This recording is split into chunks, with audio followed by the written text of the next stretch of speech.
Good morning po sa ating lahat at welcome po sa ating pong pananambahan ngayong umaga. So yung mga nasa baba pa po ay umakyat na po tayo at umpisan na po natin ating pong service.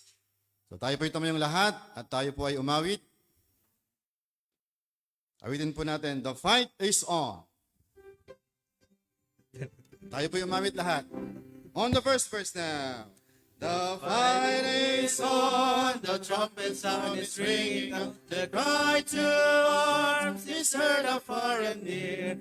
The Lord of hosts is marching on to victory, the triumph of the Christ will soon appear. The fight is on, all Christian soldier, and face to face in stern array. With armor gleaming and colors streaming, the right and wrong engaged today. The fight is on, but be not weary. Be strong in it, His might on fast. If God before us, His banner o'er us, we'll sing the victor's song at last.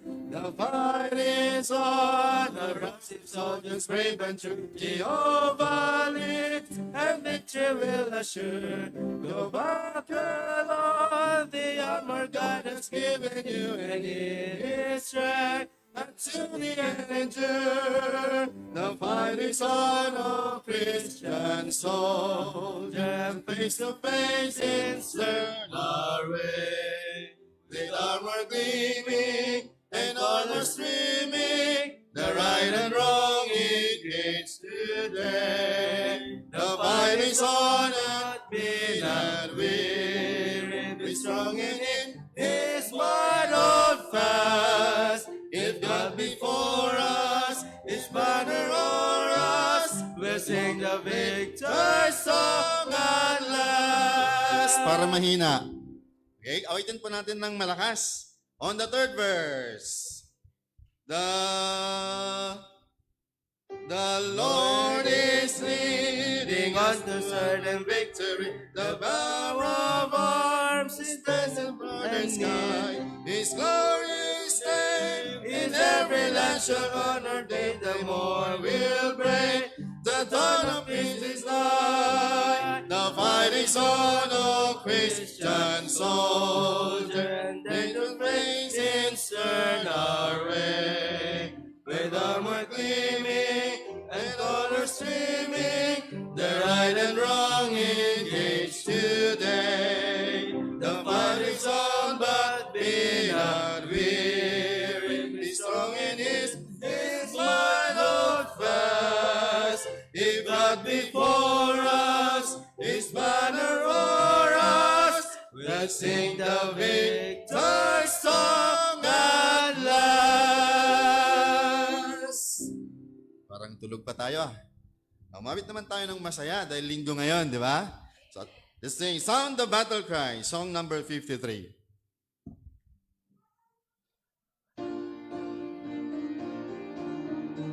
On the first verse now. Sound the battle cry, see the foe is nigh, raise the standard high for the Lord. Gird your armor on, stand firm everyone, rest your cause upon His holy word. Roused soldiers rally round the banner, ready, steady, pass the word along. Onward, forward, shout aloud, Hosanna, Christ is captain of the mighty throne. Strong to meet the foe, marching on we go, while our cause we know must prevail. Shield and banner bright, gleaming in the light, battling for the right we ne'er can fail. Roused soldiers rally round the banner, ready, steady, pass the word along. Onward, forward, shout aloud, Hosanna, Christ is captain of the mighty throne. O thou God of all, hear us when we call, help us one and all. the battle's done and the victory's won. We will wear the crown before thy face.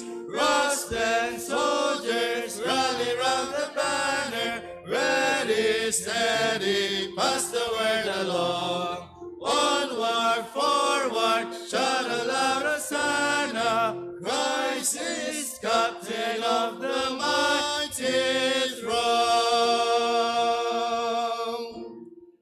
Tawagin ko po si Preacher Chris para sa pambungad na panalangin.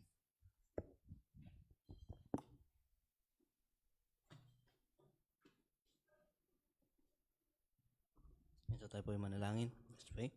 Dakilang Diyos na mapagpala sa lahat, kayo po yung nagpapasalamat ulit sa araw na naman po na ito na kayo po yung nagtipon-tipon upang malayang umawit at mag-aral ng ipong salita, Panginoon. At kailan po namin, ikaw po ang mangusap, kumilos po sa amin sa araw na ito. Kailan po namin, patawarin niyo po kami sa aming pong mga pagkukulang, pagkakasala, upang karapat dapat po kami, Panginoon, sa araw na ito.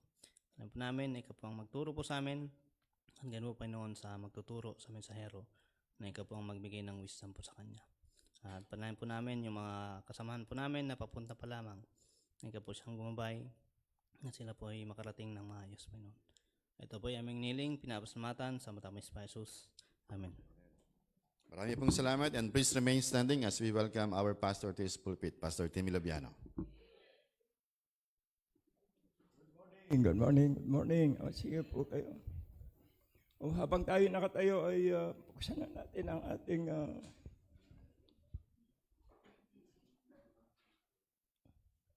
text. Yun. Colossians 3:5. Ang pag-usapan natin ngayon masakit. Kaya humanda kayo. Dalawang bagay ang inyong pagpipilian. Oo o hindi. Right or wrong. Nasa sa inyo ang desisyon. Kung magpapatuloy o hindi na. Yun lang yun. Dalawa yan. O quit muna, tsaka na. Ano doon yan? Ang Colossians 3:5, basahin natin ng sabay-sabay. Go. Mortify therefore your members which are upon the earth, fornication, uncleanness, and inordinate affection, evil concupiscence, and covetousness, which is idolatry. Yun na lang, kung naunawaan nyo, yung masakit yan. Pero pag-usapan natin yung covetousness. Manalangin tayo. Panginoon, salamat.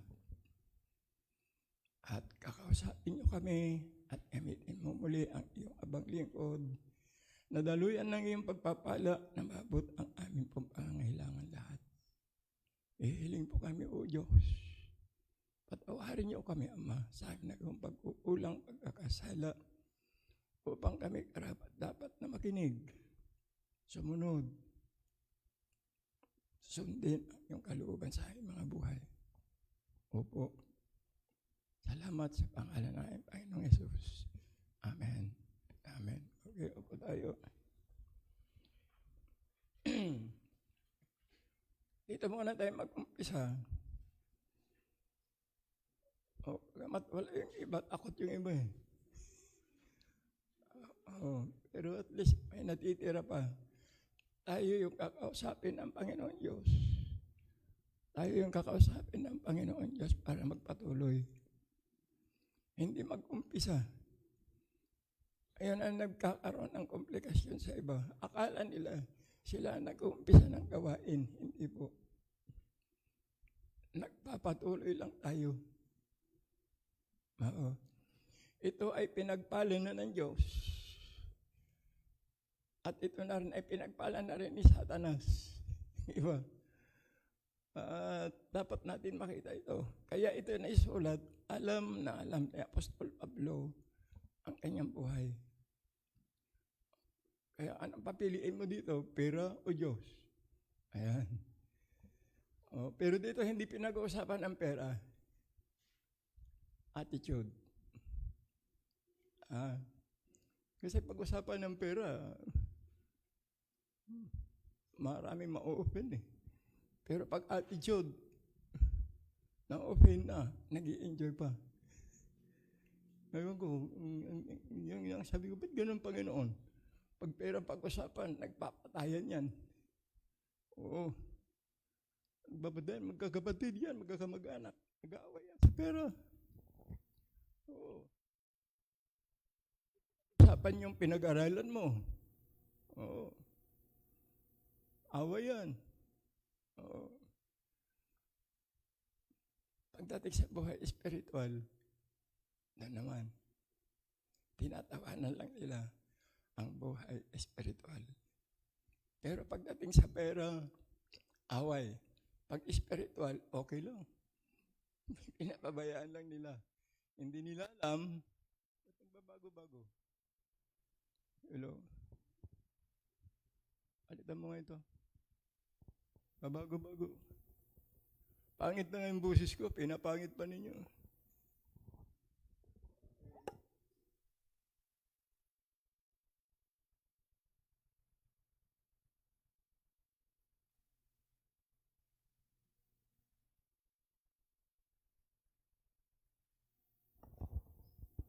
Hello? Yun. Ito dapat sa akin eh. Huwag niyo kong bibigyan ng pangit. Yung misis ko, maganda eh.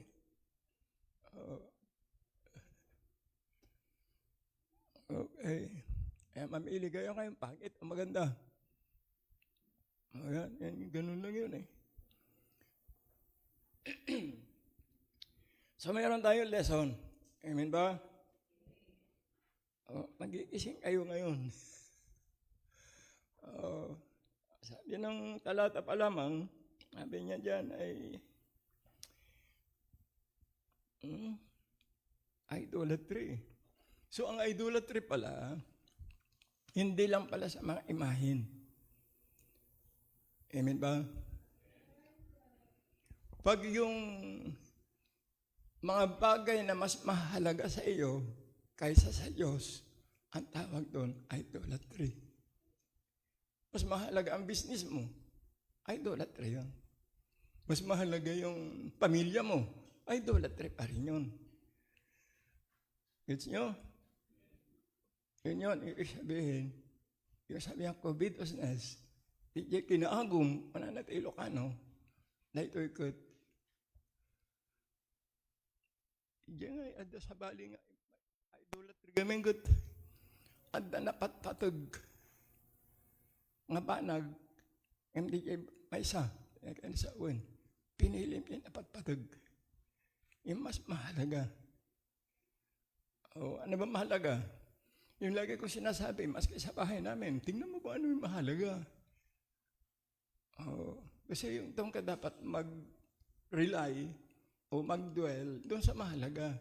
So dalawa lang naman ang buhay natin eh.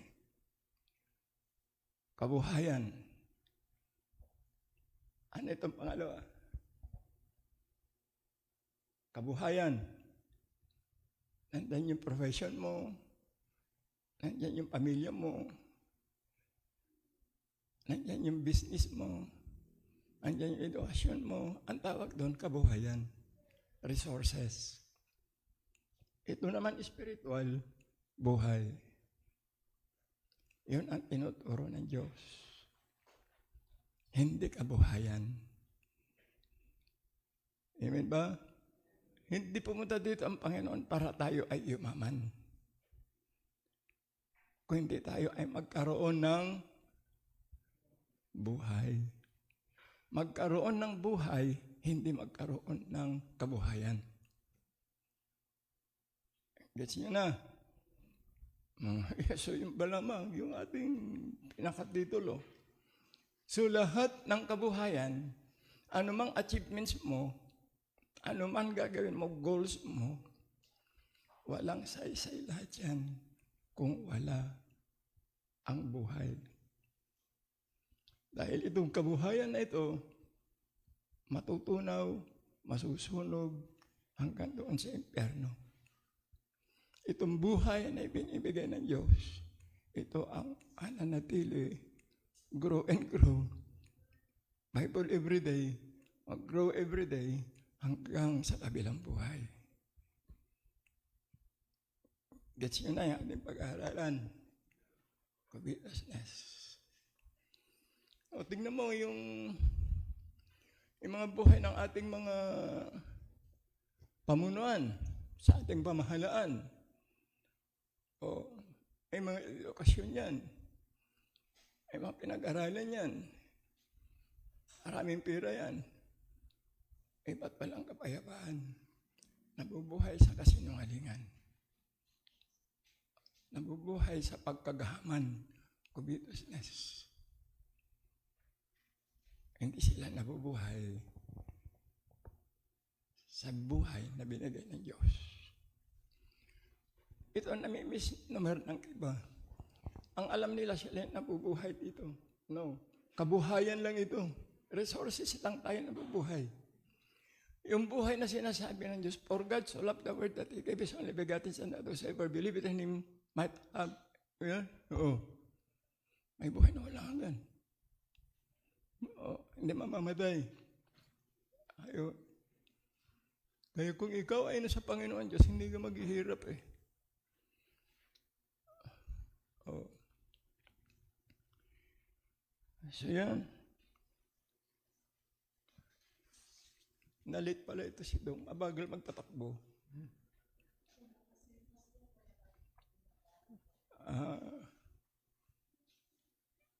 Okay lang yun.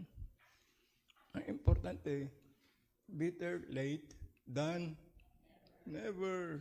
Yun eh. Mahirap yun. Yung bang ang inasikaso mo lang, kabuhayan mo, para yumamang ka maraming pera, kala mo yung pera mo, matutulungan ka pag nagkasakit ka. At kung mamamatay ka na, katulad ni Joey, nakakaiyak ba? Tama ba? Joey mga pangalan, no? Joey. Oo. Mantalang, inayos ko pa kahapon. Pinakain ni Ruan ng puro buto. Namatay. Hindi naman. Tinula yung ulam niya eh. Diba? Nilapas ko pa, ikot-ikot pa kami dalawang ganoon. Oo. Tinititigan niya ako. Yung pala, paalam bossing. Sabi pala niya yun. Oo. Tandaan niyo ito, may hangganan ang ating mga buhay. Hindi tayo mabubuhay sa kabuhayan. Life. Galing sa Diyos. Kabuhayan, ibinigay ng Diyos sa mundo. Ang tanong kung paano natin ginagamit itong kabuhayan na ito para ma-please natin ang Diyos. Uulitin ko. Ang kabuhayan na ito'y ibinigay, inilaan ng Diyos sa kanyang nilalang para siya ay sa pamamagitan ng biyayang ibinigay ng Diyos sa mundong ito, mabigyan lugod ang ating Diyos. Kung paano natin ito ginagamit. Amen ba? Kaya itong sinulat ng Apostol Pablo sa Colossian Church ay ganun na lamang kasi ang tao matigas talaga ulo eh. Hindi nila nakikita yung buhay na binigay ng Diyos. Hindi nila nakikita yung ginampanan ng Diyos sa krus ng Kalbaryo. Ang nakikita lang nila kung paano sila pagpalain, kung paano sila maging hari, kung paano sila maging sikat sa kanilang buhay. Hindi tinitignan ang kahalagahan ng buhay espiritual sa makasalanan ng mundong ito hanggang sa kabilang buhay. Yun yun. So ito po, ginagawa niya sa, ba't bago-bago ano niya? Battery. Okay, sabi ng ating introduction, our text says, covetousness is equal with idolatry. Ang nag-edit po nito pala si Attorney Tumantay, si Egay. Lolo, i-edit ko na ito. Wala si tita eh. Kako, sige. Kaya ayan, dinadahan-dahan ko dahil inintay ko umakyat ng mga... Punta na tayo sa introduction. Dito kayo para manggihan kayo ng laway. Handa na kayo? Huwag kayo magalit sa akin. Magalit kayo sa Diyos. Dahil ang mensaheng ito, hindi galing sa akin. Galing sa Diyos. Bago hindi ko ito i-deliver sa inyo, ako na yon ang unang umiyak. Oo. Ay sabi ng apo ko kagabi, Lolo, tapos na ba? Piprint ko na. Sabi ko, hindi muna. Hindi ko mabigyan ng conclusion eh. Oo. So, meron din conclusion. Maikli lang. Mahirap pong isara ang covetousness sa buhay. Sabi niyan, equal with idolatry. Kaya, ang alam natin na idolatry, naalala ko tuloy si Pope Leo XIV ng Roman Catholicism o Roman Catholic. E dineclare niya kung ito'y totoo sa balita na si Maria hindi na mediatrix or mediator, hindi na dapat panalanginan si Maria. Nagulo ngayon ang Catholicism. Baka save yun eh. Baka nagpasa ng Biblia yun, nakita niya, mabuti naman, malapit na bumalik ang Panginoon. Na-preach na eh.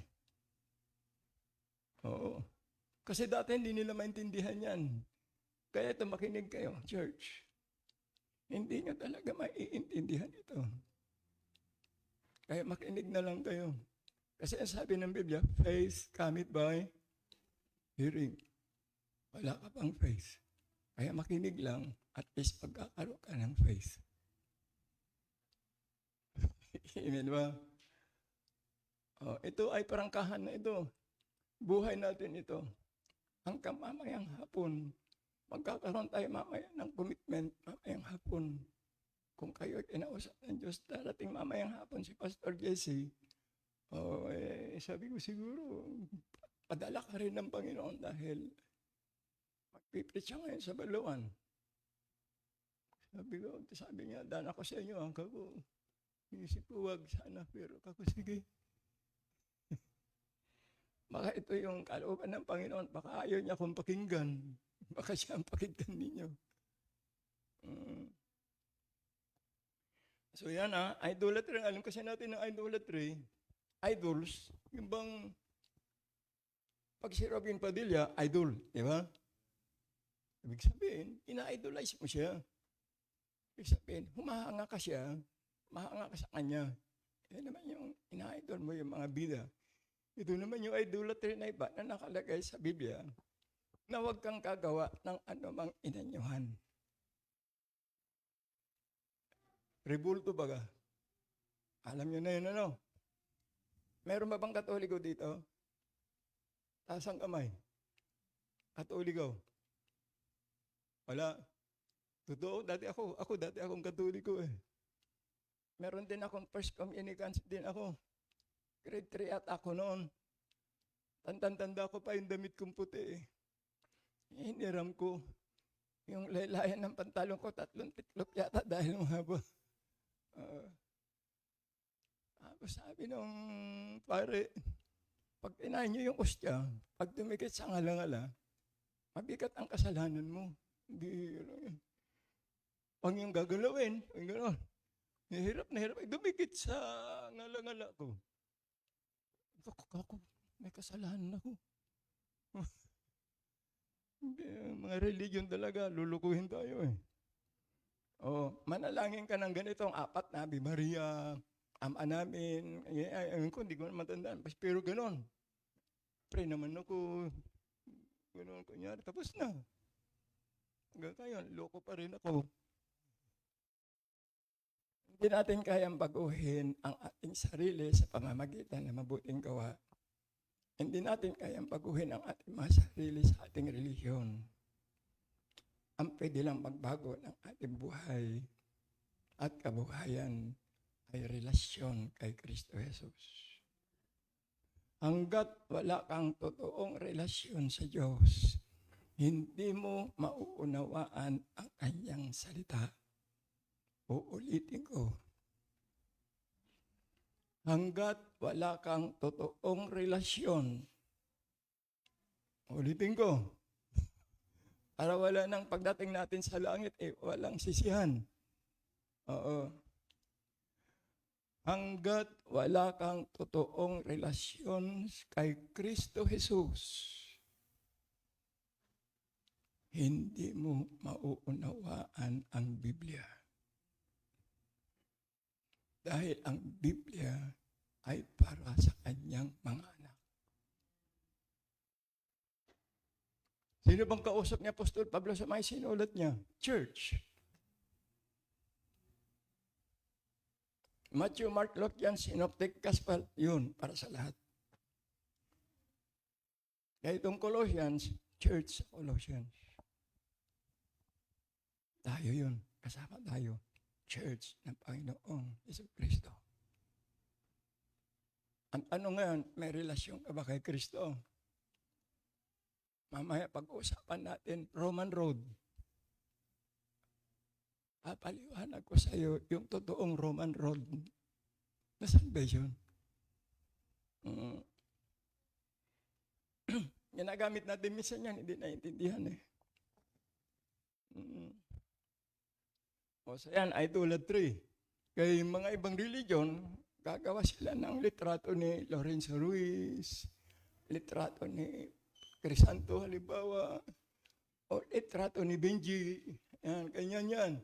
Tapos, dalhin to sa simbahan nila, nalagyan nila ng holy water, ginanonize ni Papa, tapos ititiklara, manalangin na kayo kay Benji, manalangin na kayo Crisanto. Yung mga religion naman, mga membro, bibili na sila ng Diyos nila, ilagay nila sa isang lugar, tapos ang lalagyan ng ilaw, lalagyan ng palabuti, tapos noon, Apo Crisanto, iligtas mo kami.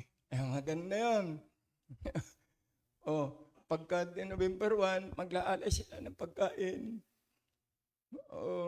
Kinagat ng ipis, nangan ni nanang. Kunada. Yung mga nagiging atang, kunada ti Lucano. Napadas yung tinagatang yan ti altaryo. Napatas ko amin data. Isa may panggap ti religion. Bisat. Sabay kayong anay-anak. Aramidon min. Isa nga ti dyan nag-testimony. Iti church, mo nga baptist ito ay San Fernando. Handa nga maitinay, yung realidad. Nga iti Lubiano clan, iso dati nag-grow spiritually hanggang ngayon. Sinabi, tingnan mo ito mga lubi. Ako ngayon ang pastor ng unang baptist ngayon dito, hindi niya alam sabihin kung sino yung nag-umpisa. Saan nag-umpisa? Paano nag-umpisa? Hindi niya kininto eh. Na doon ang Lubiano clan ay lumago. Hanggang ngayon, meron silang 5 magkakapatid na pastor. Alam niya yun. Pero yung mga sumunod, hindi na niya alam. Sa pinaliwanag ni Pastor Jesse, saan nag-umpisa? Yung Ancheta Street, malapit sa Rilis nung araw, nasa tabing dagat, na nag-umpisa yun. Tapos sa Governor Luna, yung nasunog na building. Tapos ngayon sa may Marcos building na pangatlo na yun. Sino yung mga pastor niyan? Ayan. Lubiano, ang charter member or pioneer na member ng Joe Bella Missionary. Kami yun. Hanggang ngayon. Kaya pagdating dyan sa history ng Baptist La Union, kami yun. Kaya lahat na matatandang pastor, ay sakit ngayon yung pastor sa Rosario. Sila Pastor Dayugo, yan yung matatandang pastor. Kaedad namin mga yun. Hanggang doon sa Ilocos na matatandang katulad namin, namatay na yung iba. Magkakilala yan. Dahil isa lang ang fellowship ng araw. Nung panahon namin. Pero ngayon, nagsulputan na. Ang dami ng religion. May reformation. Prosperity gospel. Kung ano ginagawa. Sabi ko, magtanong ka sa matanda. Sabi yun. Kung sino yung pinagpapala ngayon, ang alam nilang pagpapala kasi maraming attendance. Eh kung maraming attendance, mas marami ang Katoliko. O, tingnan niyo yung ginawa nila sa Quiapo nung linggo. Ay, nung pangalawang linggo ba yun? Oo. Oo.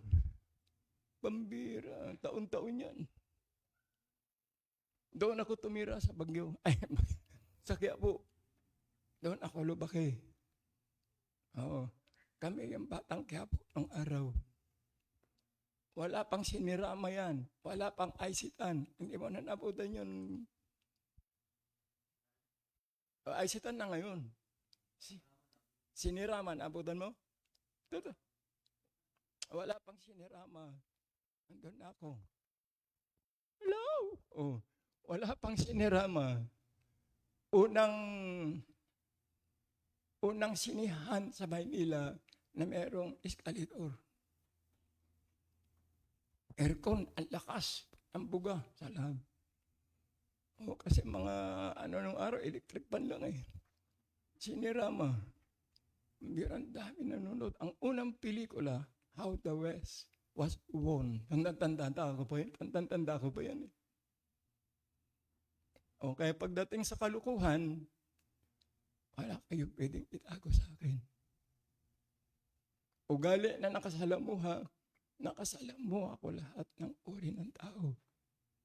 Ang hindi ko lang ginawa, pumatay ng tao. Oh. Nakaharap ako sa mga nag-aadik, nag-ihit-hit. Nakaharap ako sa mga kasama kong nasa club.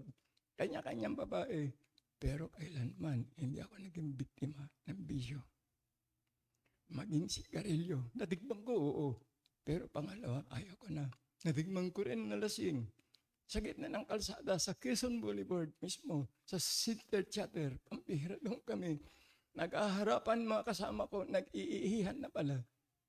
Nag-ikwentuhan. Ganon katindi nung araw. Ang patak namin ng piso-piso lang nung araw. Kasi yung 150 yata nung isang long neck na. Oh, so kinukwento ko lang sa inyo, yung buhay ng walang Diyos. Ngayon mga kasama ko, kawawa naman sila. Pero ang sarap ng buhay ko, nung binatilyon ako, balik-balik, si Jobela, siya nag-train sa amin lahat. Hanggang sa dumating na ako way back 65 yata yun. Yan na yung building, malaki na. Hanggang ngayon, nag-i-exist yan. Lumbiano Clan, buhay pa rin hanggang sa aming kaapu-apuhan. Okay. So ito yun. Kaya huwag kayong maniwala sa mga repulto. Walang magagawa sa inyo yan. Bagkos, ilulubog kayo sa hukay. Rebulto. Pera, prestige, fame, o ano man meron ka, lahat ng yan, hindi ka matutulungan pagdating sa kamatayan. Yung sakit, may gamot. Ang kamatayan, walang gamot. Isa lang ang pwedeng gumamot ng kamatayan. Ang Diyos. Kaya ang ibinigay sa atin, ang siya'y pumunta rito, Jesus is come to seek and to save that which was lost. Ililigtas tayo. Ito na ngayon. Sabi niyo dito sa ating introduction, equal to idolatry, I sincerely hope that we can avoid falling into this sin. Oh. And the best way to achieve that is by becoming sa inyo a cheerful giver. Intindi nun, ang layo nun, ano? Kubito says, pagdating dito, cheerful giver. Ang tanong ngayon, sino unang naging cheerful giver? Sagot.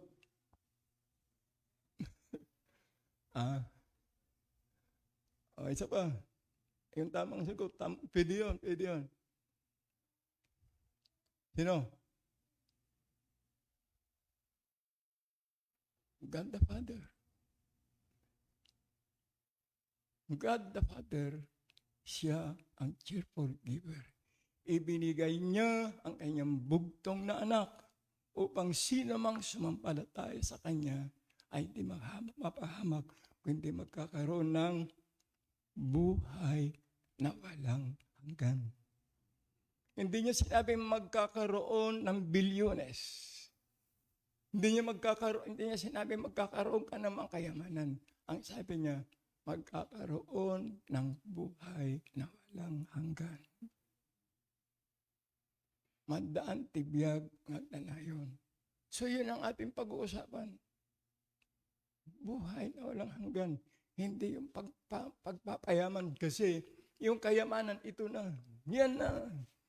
Ito na ang kayamanan na binigay ng Diyos. Si Timmy. Ang katawan ni Timmy binigay ng Diyos. Si Timmy na spiritual para ako'y mag-excel bilang anak ng Diyos. Ito na ngayon ang ating syllabus. Ito ang ating gabay. Ang Biblia, love letter. Ito yung ating charger. Ito yung ating baterya na bago. Salita ng Diyos. Kung hindi mo babasahin ang salita ng Diyos, you are nothing. Kaya sabi ng Panginoong Jesus, na birigalo ng Ama sa atin, yung Jesus na ito yung Emmanuel, God with us. Sumasa atin ang Diyos. Kaya kung wala si Kristo sa buhay mo, you are nothing. Gets nyo? Pag utak negosyo ka lang, pag utak tao ka lang, you are nothing in the sight of God. Ibig sabihin, wala ka pang ginagawa sa Diyos. Nag-i-enjoy ka lang sa mga bagay na binigay ng Diyos sa mundong ito. Nandito lahat eh. Magtanim ka lang, kakain ka. Maya-maya ay bunga. Maya-maya ay ulan. Oo. Pero meron din kalamidad na ginawa ang Diyos. Para magising tayo sa katotohanan. Marunong magtiwala sa Diyos. Cheerful givers. Ano sa Ilocano yung cheerful giver? Naragsak. Na niya. Naragsak nga. Mangmangtod. Masayang nagbibigay. Ng anin? Pera ba? No! Masayang nagbibigay ng kanyang buhay na ibinigay ng Diyos sa kanya, marunong magpasalamat. Yan ang ibig sabihin yung thanksgiving. Marunong kang magpasalamat. Hindi kailangan ng Diyos ang pera natin. Ang kailangan ng Diyos ay marunong tayong magpasalamat sa mga resources na ibinigay sa atin, sa mga bagay na pinagkatiwala sa atin. Marunong ba tayong pagkatiwala ng Diyos? Marunong ba tayong magpasalamat? Yun ang cheerful giving. Thanksgiving. Amen ba? Eh kung binigyan, salamat po. Masaya kang magbibigay. Ito din sa inyo. Amen ba? Ngayon, kung walang binigay sa iyo ang Diyos,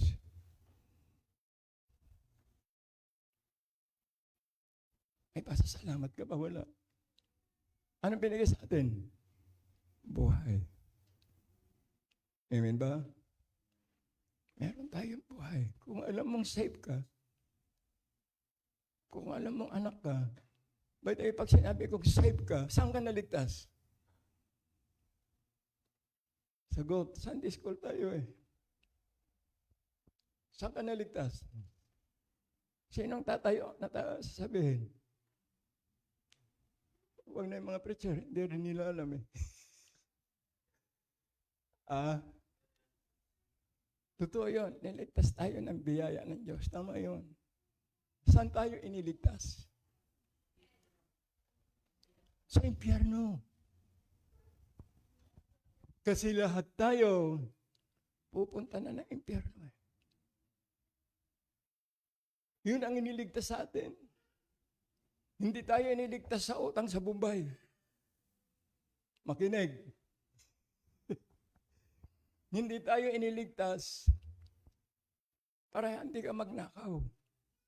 Hindi yun ang nilakad niya rito. Iniligtas tayo ng Diyos sa pagkahulog sa impyerno kailanman. Gets nyo? Doon tayo nagkaroon ng kaligtasan. Ngayon kung ayaw mong tanggapin yun, wala akong magagawa. Pero yun ang dahilan. Kaya pumunta ang Diyos dito. Anak, Diyos anak yan ang sinasabi ko. Ang Panginoong Jesucristo. So, dito muna tayo mag-rely. Cheerful giving, hindi sa pera, pinag-usapan attitude, your time, talent, and treasure. Amen ba? Kaya mabibigay yung oras mo sa Diyos. Sa araw ng linggo, kaya mo ibigay. Ayun na yun. Umpisa na tayo. Binigyan tayo ng 7 araw, mga kapatid. 7. Araw sa ilog ay sa linggo. Sa'yo na yung 6. Akin, 1 lang. Grabe. Ninanakaw mo pa. Araw pa lang yun. Time pa lang, ninanakaw mo na.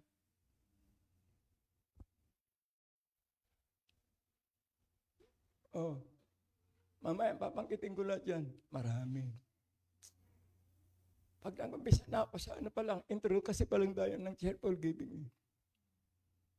Pag pumunta na tayo sa Chronicles, pag pumunta na tayo sa Malachi, pag pumunta tayo sa Book of Acts, ayan na, magbabanggaan na yung mga Kristiyano. Malalaman mo, hindi ka pala Kristiyano. Palamuti ka lang pala. So, ang definition of covetousness, sabi po dito, ito ay hinang doon sa Baker's Dictionary of Theology. Meron nakalagay dyan. Primarily means inordinate desire. Bihira, Wala ito sa Webster. Hindi alam ito ni Mr. Webster. Pero si Mr. Webster sabi niya, ang taong, maski alam mo lahat yung libro niya, sabi niya, walang salita ng Diyos. Walang kwentang buhay mo. Webster na yun. Marami kung ating papangkitin, yung mga dakilang mga tao. Inordinate desire. It means desire for worldly possessions, and it is a desire for the increase of one's substance by appropriating that of others. Yung bang nagnanasa ka sa mga nakikita mo na meron sa iba. Ganito yan, may kwento yan. Yung bang old na kwento ito, yung Quaker Oats. Alam mo yung Quaker Oats? Sa ibang bansa yun. Ang nag-originate nan, isang grupo na itinayo nila yung Quaker na yan. Anong ibig sabihin ng Quaker? Friend. Kaibigan. Kaya gumawa sila ng grupo, gumawa sila nung, yung mismo yung tawag nun, yung tinitimplang gano'n, pinakain, Quaker Oats na oatmeal. Noong umpisa, Deliver sila, bahay-bahay lang. Hanggang dumami ang kaibigan niya. Naggrupo sila, hanggang nagtayo sila ng isang pagawaan na dumadami. Yung Quaker Oats. Hanggang nakilala na. Lumawak. Hanggang ngayon, di ba Quaker Oats meron? Oo, sikat yun. Itong grupo na ito, yung original pa, marami silang property, mayayaman sila eh. Oo. Friend, ibig sabihin nun ano sa sadik, sabi sa Middle East, sadik, friend. Sa Panggala to, araw. Ayan. Ito imaayan tayo, lakay, gayam, katawagan. Pero itong Quaker Roots na ito, itong Quaker Grove, sabi nung isa, naglalagay siya ng, sabi nga itong lupa na ito, ano kaya? Kristyano kasi ito eh. Ibigay ko ito. Nilagay niya doon sa sign ng lupa, sa tinitirikan na lupang ibibigay niya. Sabi niya, nakalagay doon, ang lupang ito ay ibibigay ko sa taong mayroon ng contentment sa buhay. Oo. Yung satisfied na siya sa buhay o yung matured na sa buhay. So, nakita ng isang, si pare, gano'n.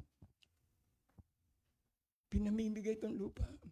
At ang gusto niyang bigyan, ayan na meron ng contentment sa buhay. Established na ba?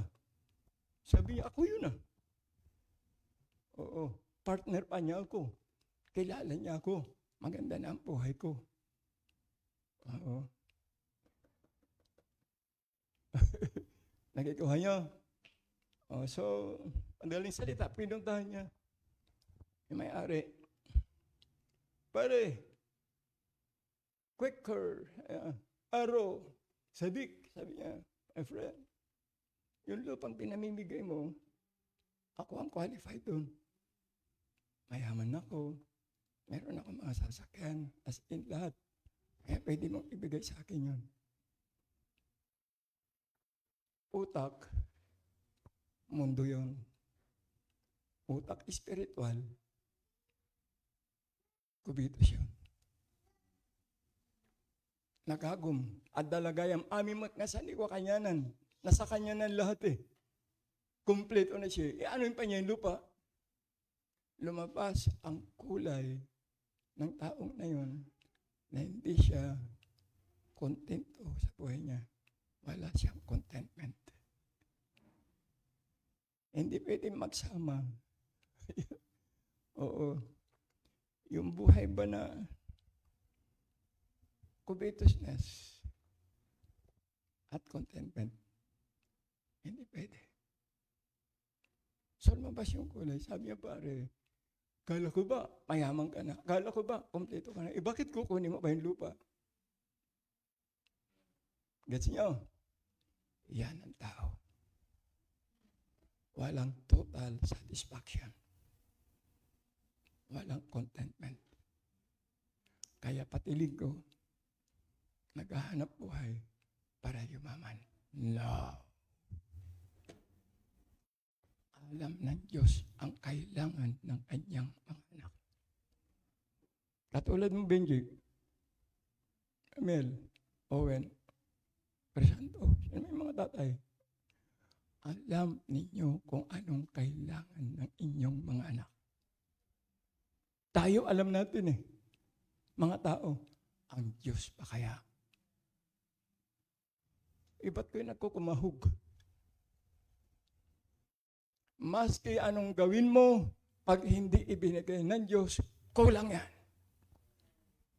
Pero pag galing sa Diyos, kasya, sobra pa. Naalala niyo yung pinakain niya na 1,000? Oh. Parang gulang sabi ng mga apostoles niya eh. Tinapay, 1 piraso. Isda, 2 piraso. Bakit ang ito? Paano magkakasya ito? Sige. Meron pa. Sige. Meron pa ulit. Sabi nga. Meron pa. Ganon ang Diyos magbigay. Akala mo lang, pero kasya. Sobra pa. Ilan yung natira? 12 baskets. Bakit? Galing sa Diyos. O, tapos na tayo. Ganun lang yun eh.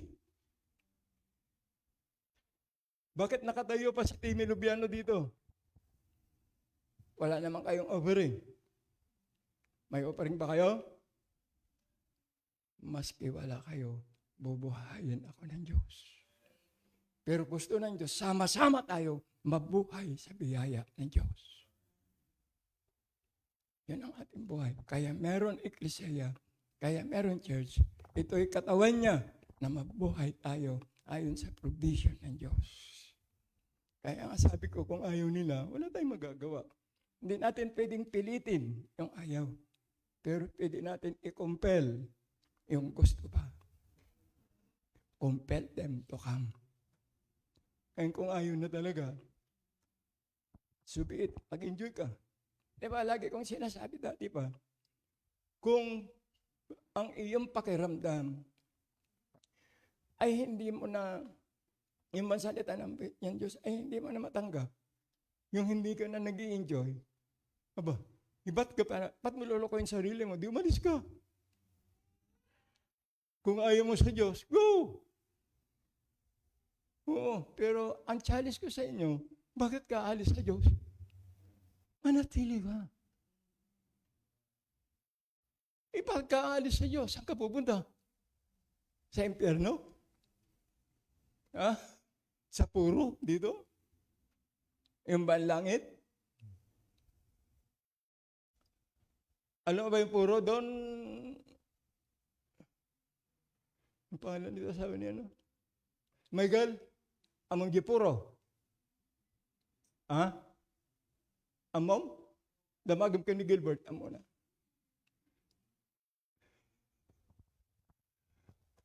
Oh. Hindi langit yun.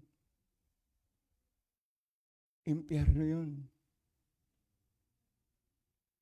Pero pag wala ka sa spiritual na buhay, parang langit, nandoon yung warmongers.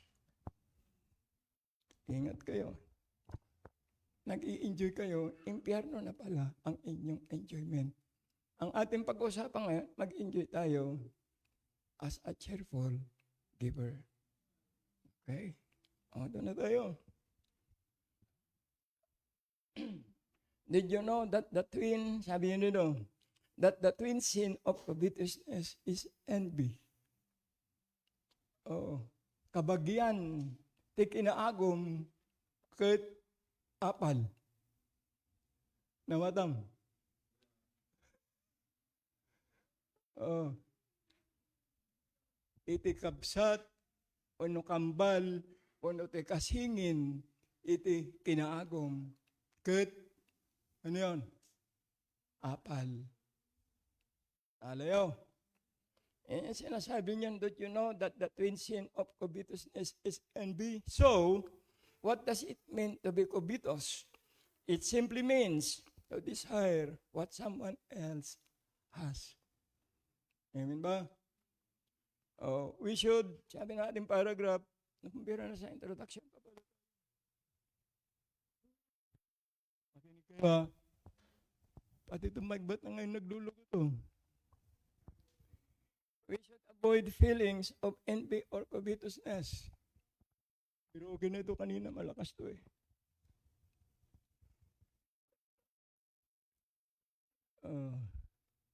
Ano yan? Hindi, wala kanina yun eh. Pangit yan. Sabi niya doon, we should avoid feelings of envy or covetousness towards others for what they possess. Huwag kayong mainggit. Hang kayong umapal. Naiso naman kat pinaraburan ni Apo Diyos.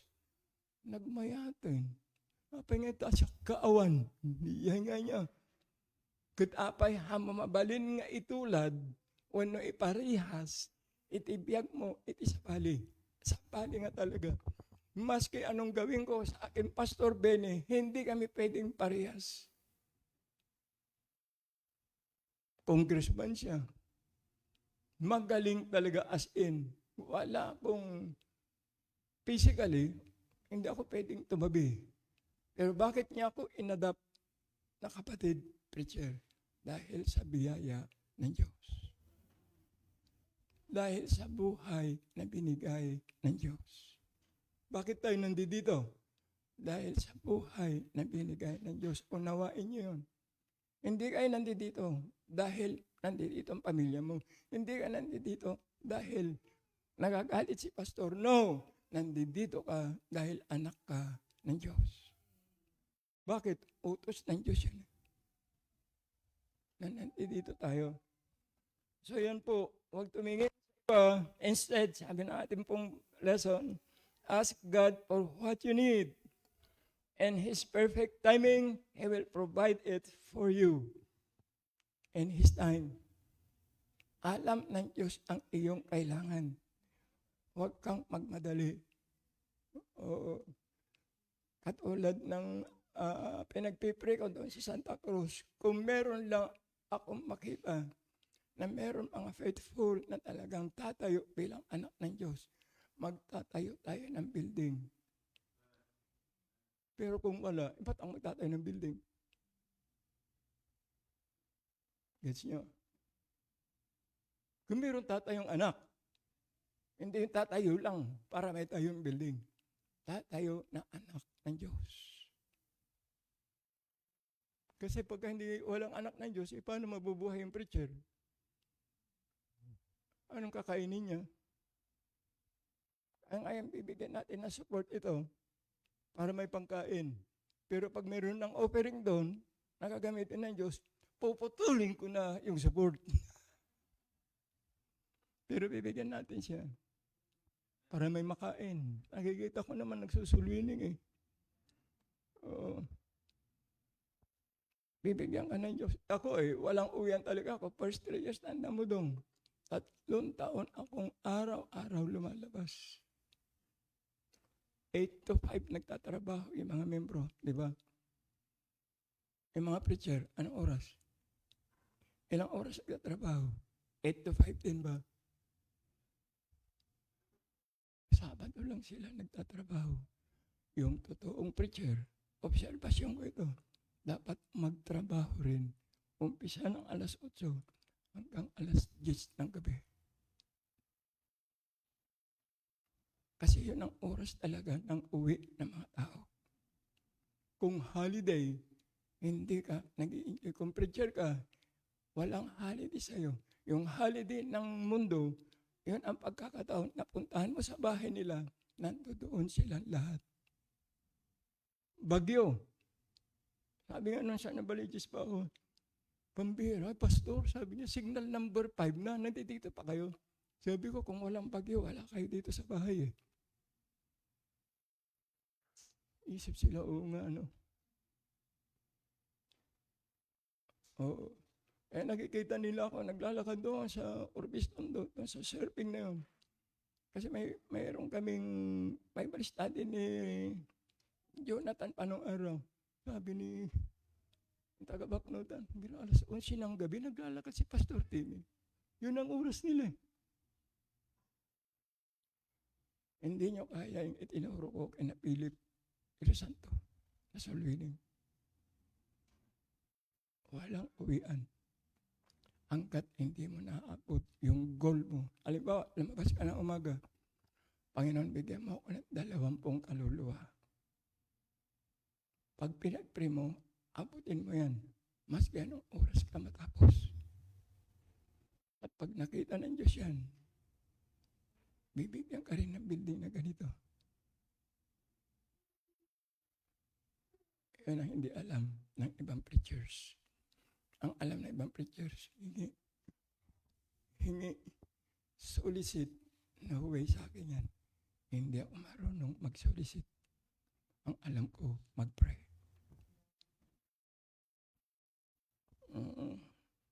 So yan. Perfect timing, He will provide it for you. When a person starts to desire more than they need, yung kailangan nila, they often forget the importance of giving. Ayan.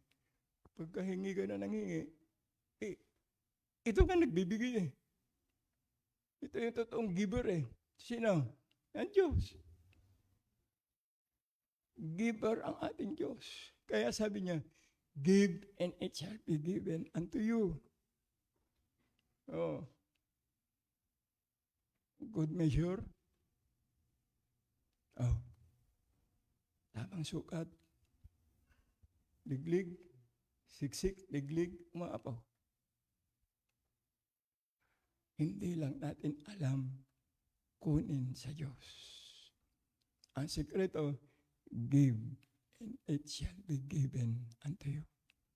Pag wala kang itinanim, wala kang aanihin. Yan ang prinsipyo ng Diyos. Marunong kang magpasalamat, ibabalik pa ng Diyos ng higit pa sa iyong inaasahan. So yan, covetousness, sabi dito, is a grave sin. Oo. Tingnan natin nga itong salita ng Panginoon. How serious the sin of covetousness. Number 1. Nandito na tayo sa lesson. Number 1, labeled, sabi niya dyan, idolatry. Napasa na natin yan. Sabi niya, covetousness, which is idolatry. Ayan. At sin. Therefore, sabi niya, yung mga katawan, ang ugali natin sa lupang ito, fornication, uncleanness, and ordinary affection, evil concupiscence. Covetousness, which is idolatry. So yan ang masakit. Halos nakwento ko na yan, yung idolatry. Kaya sabi ko pa nga dito palagi, hindi tayo binigyan ng anak ng Diyos para maging hadlang sa ministry. Uulitin ko, ito ang problema ng maraming Kristiyano. Ang anak nila kaysa sa ministry. Sa Maynila, sa aming pastor, meron kaming usapan ng araw pa. The minister is more important than the ministry. Yes. The minister is more important than your family. Sino ang minister sa atin?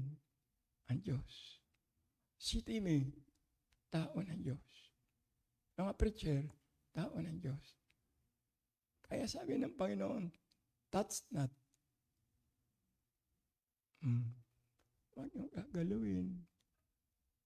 Yung mga tao ko, I will give you pastors according to mine heart. Kaya ako nandito, hindi sa pera. Nandito ako dahil ako'y anak ng Diyos. Sinasabi ko, ay nakasulat. Kasi ito, hindi nyo nababasa eh.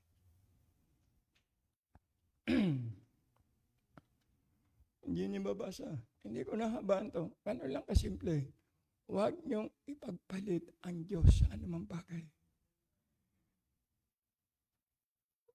Inuunti-unti ko lang itong si Ruby at si Crisanto. Hindi kayo binigyan ng anak na maging hadlang sa ministry. Kaya ngayon, pag alam ng Diyos na pwede kayong pagkatiwalaan pala, bibigyan kayo ng lalaki pa. Oo. Kaya pala yung 2, gawin 3. O 4. Oo. Hirap siya. Oo. Hindi, magkikita naman ng Diyos yun eh. O, hindi bali umiyak ka. Nahirapan ka. Kasama mo na ng Diyos eh. Makukomfort ka. Kaya nandoon sa Baptist Day, nakita ko na naman yung mga kasama ko, walang nabuhay-buhay. Hindi bali na yan. Tapos na yan eh.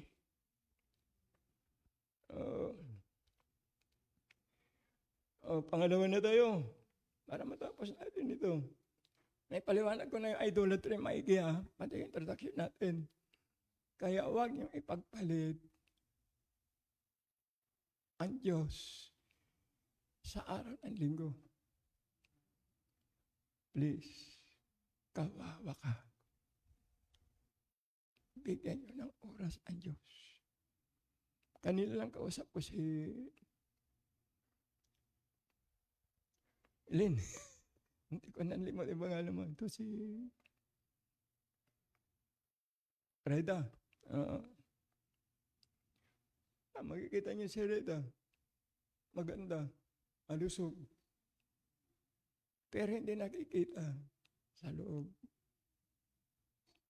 Gets niyo? Yan si Lori, nakikita niyo. Healthy. Oo. Hindi niyo alam sa loob din. Diba? Lahat tayo may karamdaman. Nando doon ang Diyos. Pag okay ang pakiramdam mo, yun yung kaluluwa, nakam, espiritu. Pag wala ang Diyos yan, pagsaka.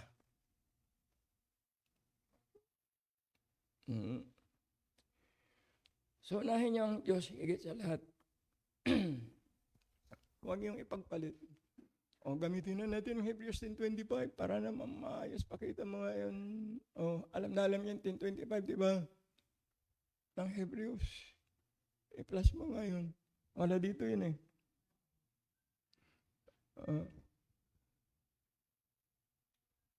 Not forsaking the assembling of ourselves together. Huwag kakalimutan ang pagtitipon-tipon. Kanina sinabi yan? Saan believer ba yan? Sa backslider ba yan sinabi? No. Sinabi yan sa mga anak ng Diyos. Ang tanong, anak ka ba ng Diyos? Kung kinukonsider mo na anak ka ng Diyos, kasama ka dyan, na huwag kakalimutan ang pagtitipon-tipon, sabi niya dyan. Bakit? Yung iba sabi niya, as a manner of some is, but exhorting one another, magpalakasan tayo, magkindatan tayo, magkamayan tayo, magpanalanginan tayo, exhorting one another nga eh. Hindi mag-ismiran. Alam niyo pa, hindi yung ngiting aso. Tatawa-tawa yung palagalit dito.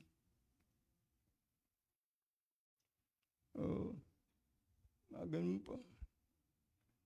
Birang buhay yan.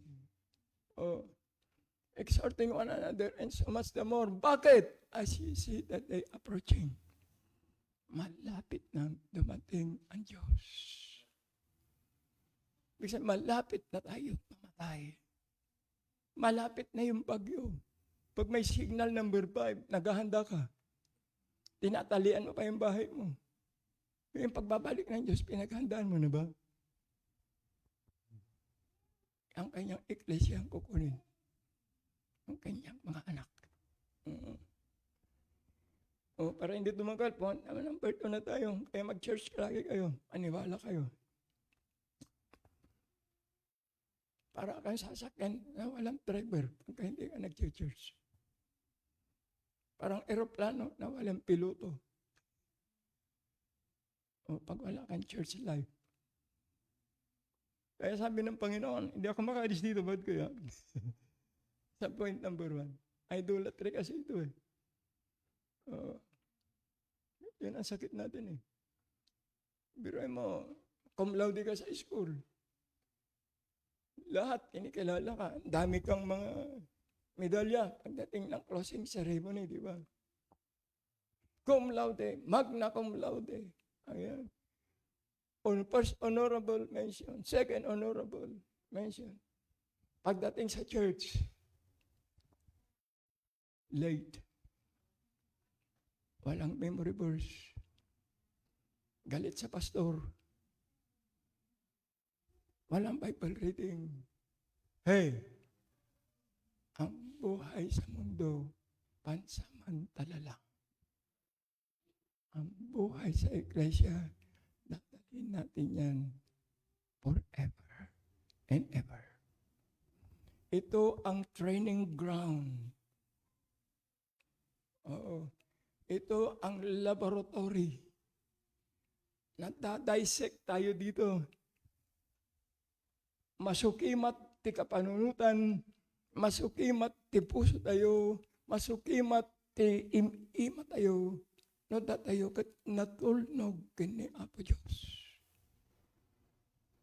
Maawatan niya aming Ilocano.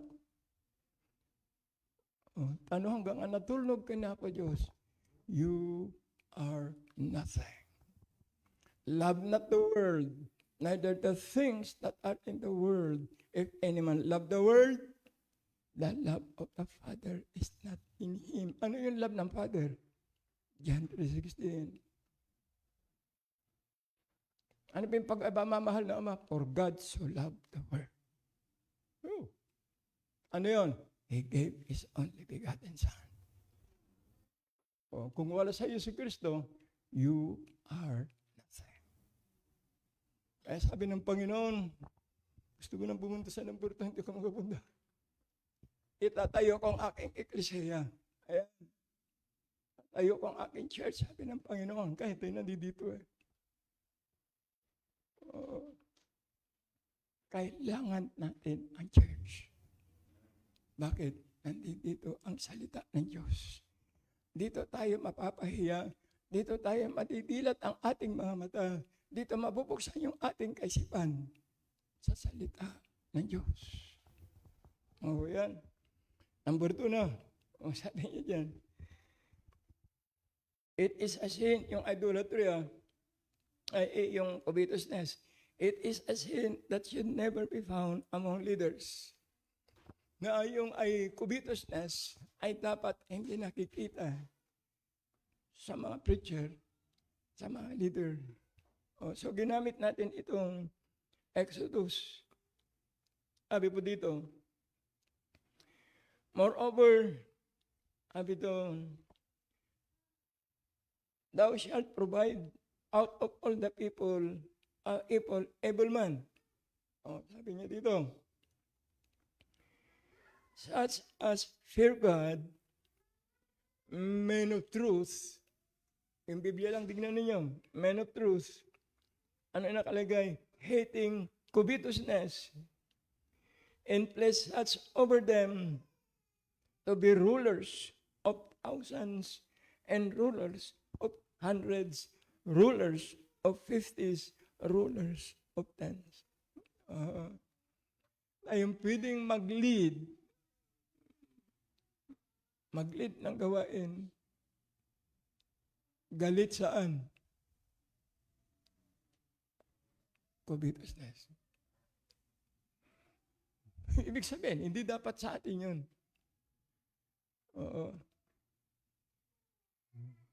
Katulad ko, nagiging faithful din naman ako sa mga faithful sa Ecclesia.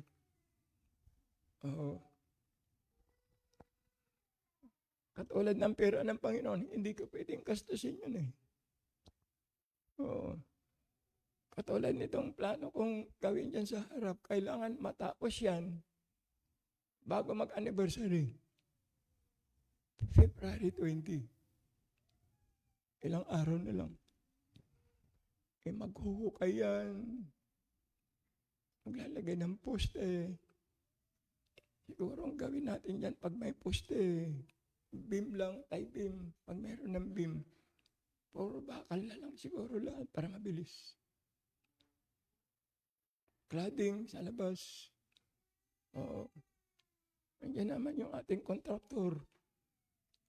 Ibigyan tayo ng 50% discount. Di natin alam, 100%. Nandiyan din yung maglalagay ng aircon. Libre. Sabi ni Michael. Nandiyan, Michael, ikaw maglalagay ng aircon. Di ba? Kaya ka dinala dito, Michael. Pe-personalin na kita. Kailangan ka ng Diyos. Huwag kang sumunod sa sarili mo. Sumunod ka sa Diyos.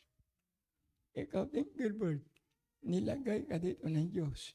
Huwag mong sirain ang buhay mo sa labas. Makinig kayo. Dalawa sa akin. Nilagay kayo ng Diyos sa church na ito. Dalawang bagay lang yan. Gusto mong kumanta ang buhay mo sa church o masira ang buhay mo sa labas. Ingat kayo. Oo. Gamitin niyo yung buhay ninyo. Sa pamilya niyo, siyempre, nabigay ng Diyos. Oo.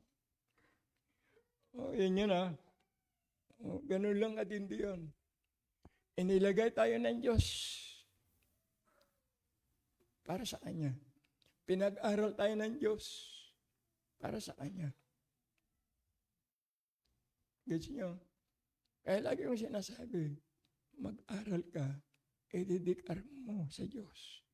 Magnegosyo ka, ilaan mo sa Diyos. Kung meron ka, ididikar mo sa Diyos. Anak mo, resources na meron ka, ididicate mo sa Diyos. Dahil kung ikaw lang ang gumagapang mag-isa, nagpapayaman mag-isa, sa huli, iiyak ka. Marami na akong kilala yan. Sabi ko, wala ka na magagawa, tapos na. Ginawa mo na yung mali eh. Ngayon ka iiyak. May babalik pa ba yung nakaraan? Hindi na. Kaya ngayon kayo mag-umpisa, bagong taon, mag-umpisa tayo ng tama sa harapan ng Diyos. Malay nyo, magtayo tayo ng, kung ipapagamit nila yung property nila, ng tayuan natin ng building kagad. Hindi na kayo pupunta dito. Ngayon lang naman, ito lang. Pero next, anniversary, gusto kong tumayo kayo bilang anak ng Diyos sa Santa Cruz. Kaya nyo yan. Sundin nyo lang ang Diyos. Pagpapala sa preacher, pagpapala ninyong lahat. Maniwala kayo. Oo. Tingnan natin itong point number 3.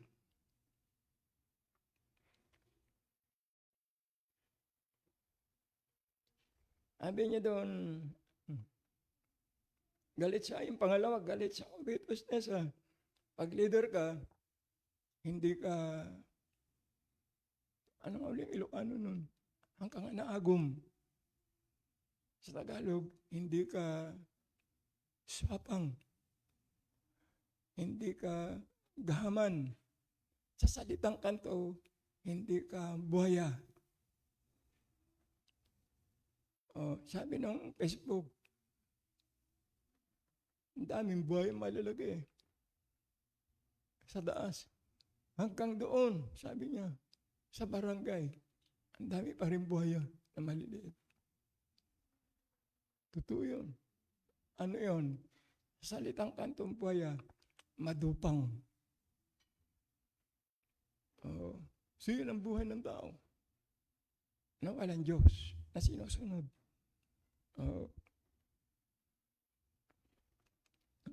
Pangatlo na tayo, it is a sin with a horrible judgment of God.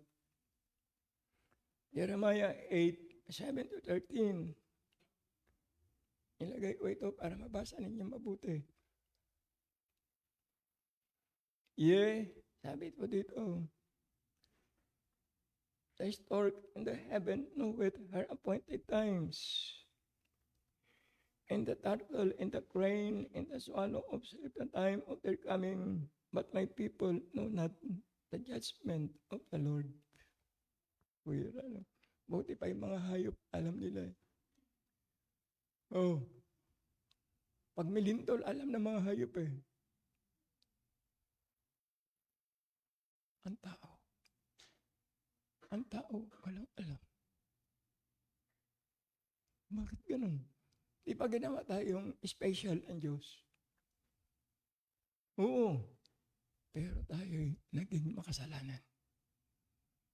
Yung mata natin, nasarahan ng kasalanan. Kaya yung utak natin, walang nagbiblink. Kaya sabi ng isang theologian, ang utak na ito'y punong-puno ng kaalaman. Unless, sabi niya, mag-spark lamang sana ang salita ng Diyos. Mabubuhay muli yung mga ugat. Malalaman niya ang katotohanan. Bakit? Sarado ang utak sarado ang kaalaman. Walang salita ng Diyos. Ang pwede lang mag-spark sa ating utak, salita ng Diyos. Kaya sabi, hinamping tayo sa ribulto. May mata na hindi nakakakita. May paa na hindi nakakalakad. May kamay na hindi nakakahawak. May bunganga na hindi nagsasalita. Sino yun? Tayo yung mga ribulto. Tao na walang relasyon sa Diyos. Okay, sabi niya doon sa number 8, sa point number 3, how do you say, sabi niya, we are wise, and the law of the Lord is with us. Lo, sabi niya, certainly in vain, we made it, sabi niya dyan. The pain of the scribe is in vain. Oh, verse number 9, the wise men are ashamed. They are dismayed and taken, sabi niya, lo, they have rejected the word of the Lord, and what wisdom is in them. Awanin verse number 10, therefore, will I give their wives unto others, and their fields to them that shall inherit them, for everyone from the least even unto the greatest is given to covetousness. From the prophet even unto the priest, everyone dealeth falsely. Verse 11, or they have healed, sabi niya, the heart of the daughter of my people is lightly saying, peace, peace, when there is no peace. Sakit nun. Yan ang buhay ng tao eh. Kala nila, masaya lang ang buhay nila. Pero ang totoo, sadlak sa dusa sa harapan ng Diyos. Punong-puno ng kaipokrituhan ang buhay. Sabi niya dyan sa verse number 12, were they ashamed, sabi niya, when they had committed abomination? Ang tanong, nay, hindi. They were not all ashamed, neither could they blush. Therefore shall they fall among them that fall, in time of their visitation, they shall be cast down, saith the Lord. Verse 13, tingnan nyo ito. I will surely consume them, saith the Lord. There shall be no grapes on the vine, no figs on the fig tree, and the leaves shall fade, and the things that I have given them shall pass away from them.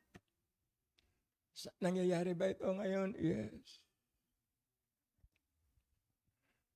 Mapalad tayo sa ating bansa dahil maraming Kristiyano na nabubuhay. Kaya nabibiyayaan tayo ng Diyos. Pumunta kayo sa Africa, kumakain na sila ng putik.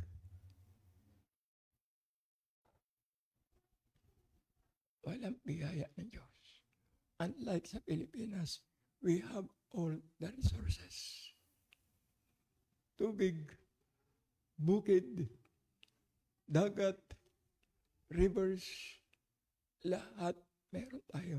Sa kanila, walang bunga ang kahoy, walang punong kahoy, disyerto. Bakit? Ang Pilipinas lang ang pinakamaraming misyonaryo na foreigner hanggang ngayon. Pinagpala ng Diyos ang Pilipinas. Bakit? Dahil tayo rin ang panahon ni Quezon, yung Holocaust na dumating. Sino ang tumulong sa mga Hudyo na pinatay? Ng Holocaust na 6 million na pinatay na mga tawag nito, Hudyo. Pilipinas. Ano tawag nila yung mga pumupunta sa ibang bansa na mga tao noon? Hindi, meron pa ibang term. Refugee. Kinuha ni Quezon ang mga Hudyo bilang refugee. Bakit mo kinuha? Dahil ito ang tama. Kaya pinagpala ng Diyos ang Pilipinas dahil hindi niya pinaliwala ang Hudyo, ang piniling bansa. Alam ba niyo yun? Panahon ni Quezon yan. Kaya ang Pilipinas pinagpala. At magpasalamat tayo din. Kasama tayo sa totoong church. Ang problema na lang, ang individual na kalagayan kung ikaw ay pinagpapala ng Diyos o ikaw pinagpapala mo yung sarili mo. Guess nyo? So yun na.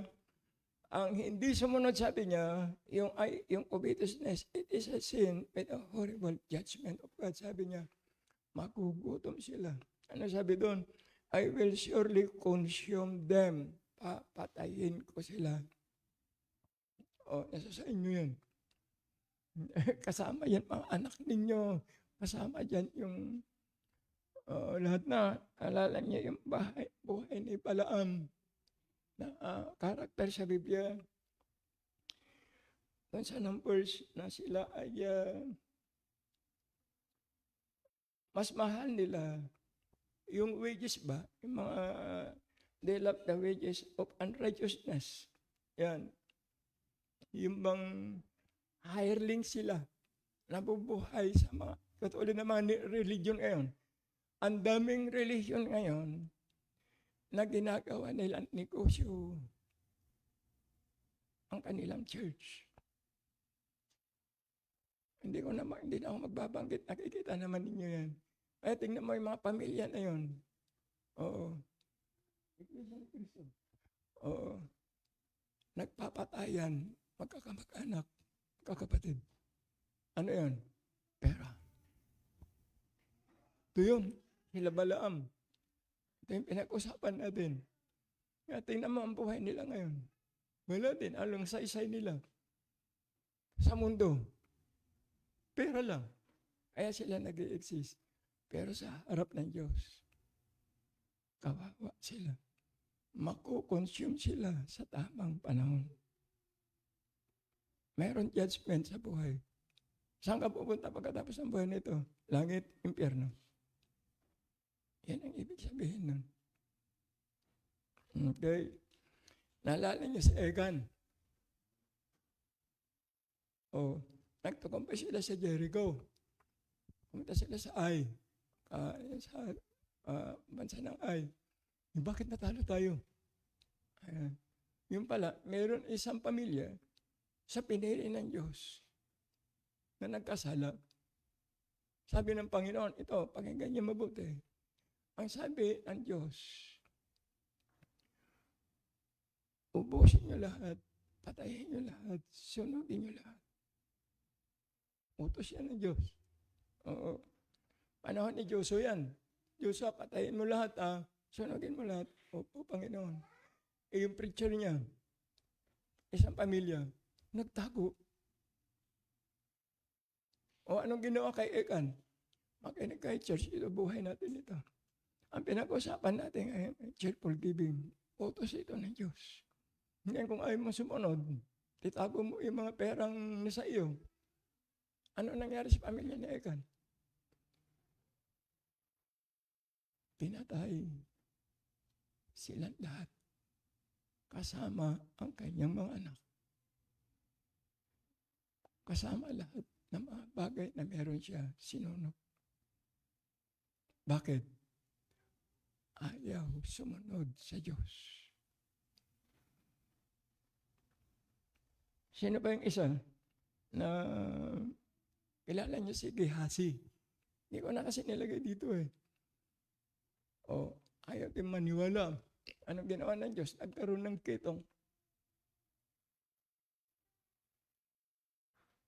Ayaw sumunod eh. So yan,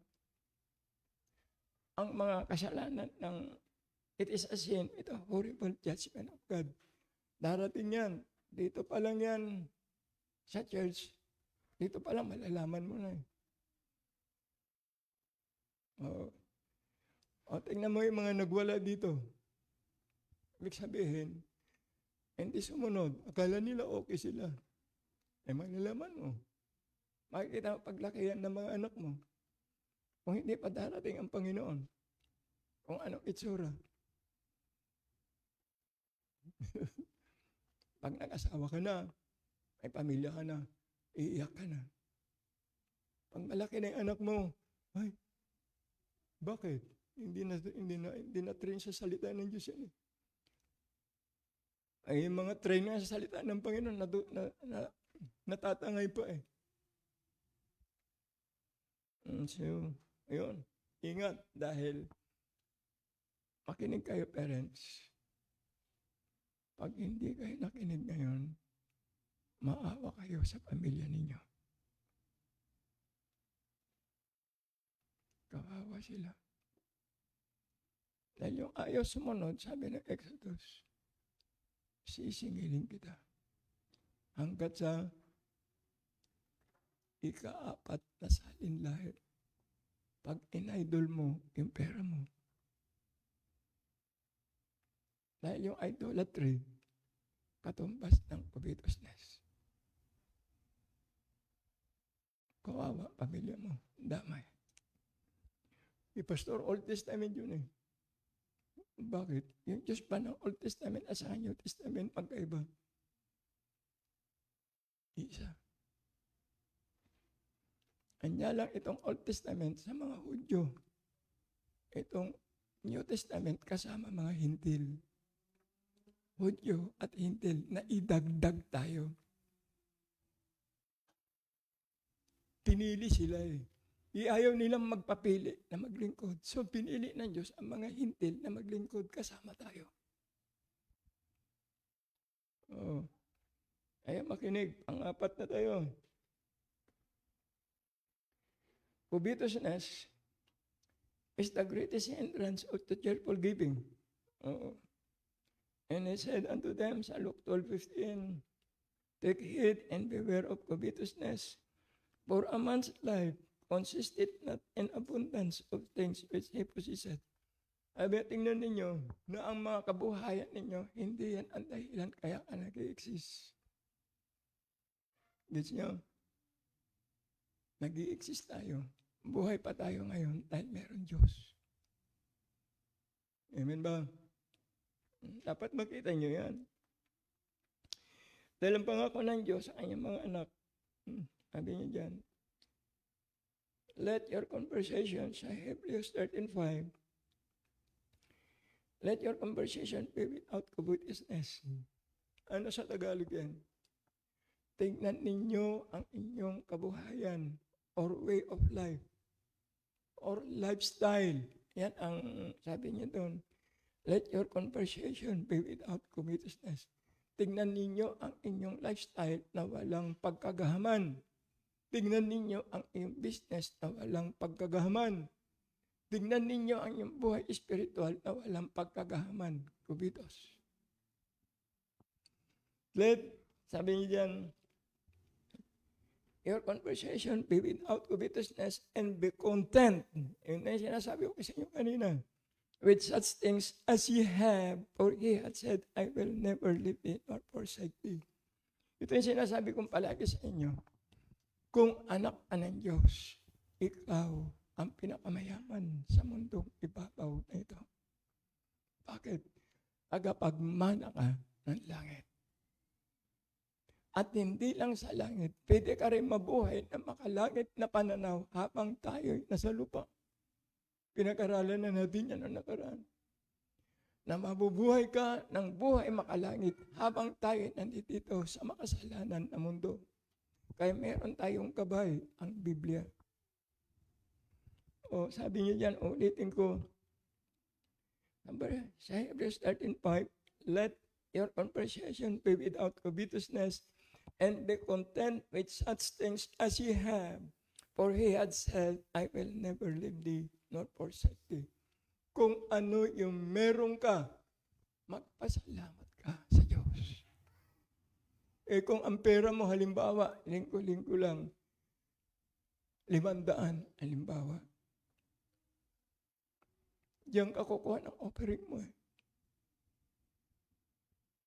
Panginoon, salamat. Meron akong 500. Ibibigay ko sa iyo ito. Sa iyo galing kay salamat. Binigyan mo ako ng 500. At ito natira, 450. parang kulang, Panginoon. Pero sabi mo, be content what I have. Pasalamat siya. Pagkatapos nun, nakitig ang pagkatiwalaan, pwede pala pagkatiwalaan to. Dinagdagan, hanggang umaapaw. Yan ang sinasabi ko, ang MBBE sa Manila. Ang mga estudyante, nag-umpisa ang member ng estudyante way back 1975. Ngayon, 50 years na, 2025.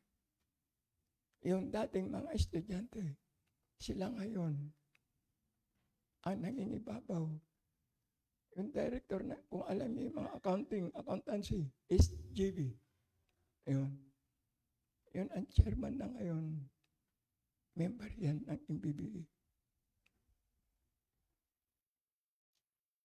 Nag-umpisa, nung high school pa siya, walang baon, skyflex lang. Pero ngayon,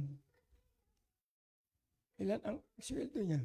Alam niyo, 1 milyon, 2 milyon, 3 milyon, 5 milyon, payat.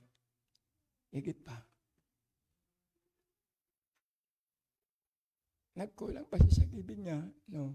Mula noon, ang baon lang niya 50 centavos piso. May tithe yun. Hindi na sumasakay sa jeep, naglalakad papasok sa eskwela para meron siya may lagay sa offering.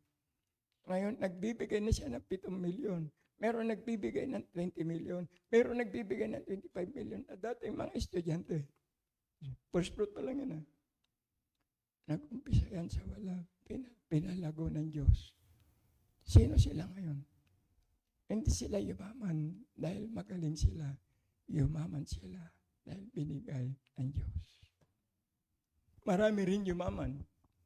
Milyones, trilyones, bilyones. Hinahabol sila ngayon ng gobyerno. Magnanakaw. Pero ang Panginoon, ang kanya anak, pinagyayaman. Pero yung mga magnanakaw, pinapatay din ng Diyos yan sa Acts chapter 5. Kilala niyo si Sapphira.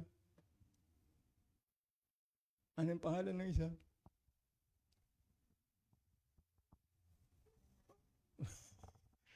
Hindi pa natin pag-aaralin yun. Andito pa lang tayo sa covetousness. Okay. Sabi po dito, riches, ambition, position, it can never give contentment. But greed and lack of faith.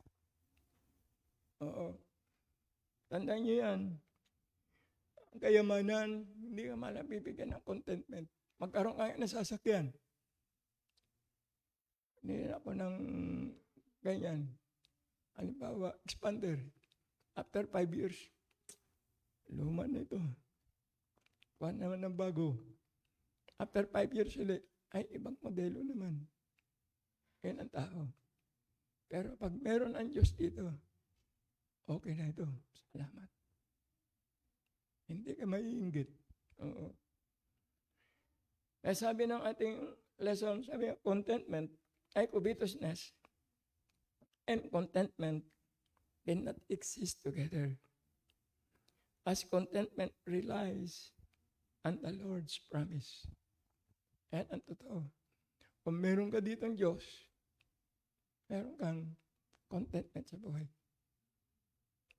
Pero pag pera ang tinignan mo, the root of all evil. Ayan, nakalagay dyan kanina si Balaam, si Ekan, Gihase. Binanggit ko na kanina yan. Yan ang kanilang mga buhay. Hindi ko na lang bubuksan ito. Pag-aralan nyo na lang. Binanggit ko na kanina. Ang buhay nila. I-review nyo ito. I-meditate nyo. At magkakaroon tayo ng offering. Hopefully, itong din, na ito. Baka mamayang hapon, sa mga taga Santa Cruz, pa rin din naman kayo mahirapan. Meron pa tayong 2 lesson mamaya, Pastor JC, mamayang hapon, darating siya. Para maunawaan ninyo yung commitment. Kapag nakita ko yung commitment natin doon, na meron mga taong susuporta sa gawain,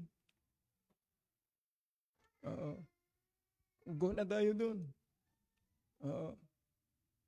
Pero kung wala, maghanap ka muna ng partner mo. Ano? Katulad ko, ilang taon ako nagtiyaga doon sa bahay. 10 taon. After 10 years, binigyan na tayo nito. Hindi ako nagmadali. Panginoon, okay lang. Kung dito mo kilala, kayo okay lang. Pero after 10 years, hindi ko hinaldas ang pera. Hindi ako naging corrupt. Sa gobyerno na corrupt na eh. Pati ba naman sa church, corrupt pa rin. Christians, gising. Huwag kayo maging corrupt. Huwag kayo maging buhaya. Be a cheerful giver. Ay sabi ko rito, covetousness always thinks of gain, not giving. Ayan. Di ba lang, pangalan nito, Ekanat Gehase. Ayan, ginamit ko na. Conclusion na tayo. When we take away from God, sabi niya, what rightfully belongs to Him, and allow greed, sabi niya, inalaw mo yung pagkadupang mo, pagkaswapang mo, selfishness, envy, love for money, or desire for what we don't have to take over our heart, sabi niya. We elevate ourselves above all else. Yan, yung bang ginagawa natin ating sarili lang mag-isa, kalooban ng Diyos.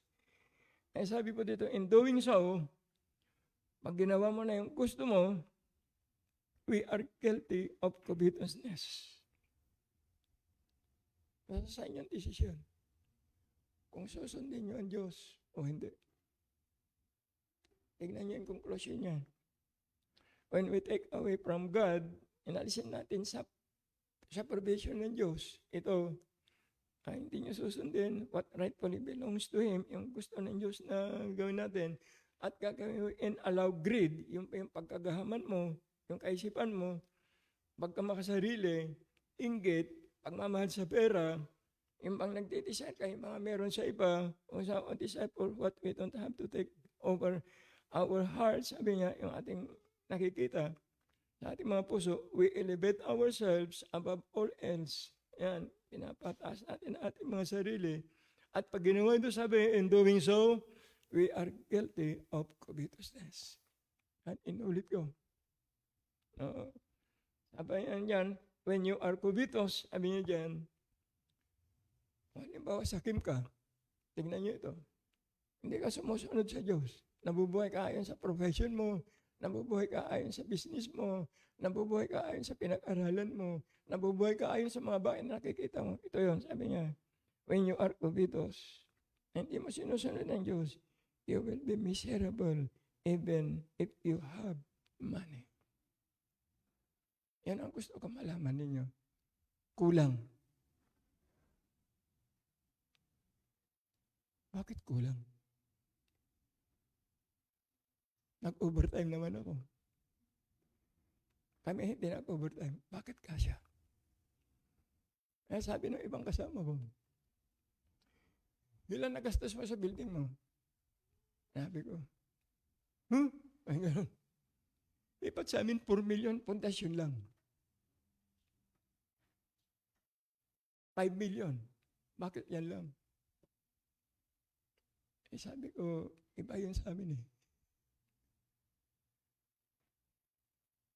Iyak yan. Luhod yan. Panginoon, kaya kami nandito. Utos mo eh. Pakita mo. Ito. pastor ninyo, hindi naging sakim sa pera.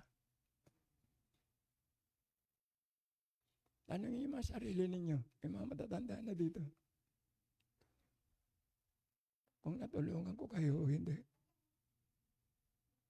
At yung mga binibigay nyo, mapapansin nyo yan. Bumabalik din sa inyo. Ang higit pa. Ano matitira sa akin? Wala. Pero pinagkasya ng Diyos. Maniwala kayo.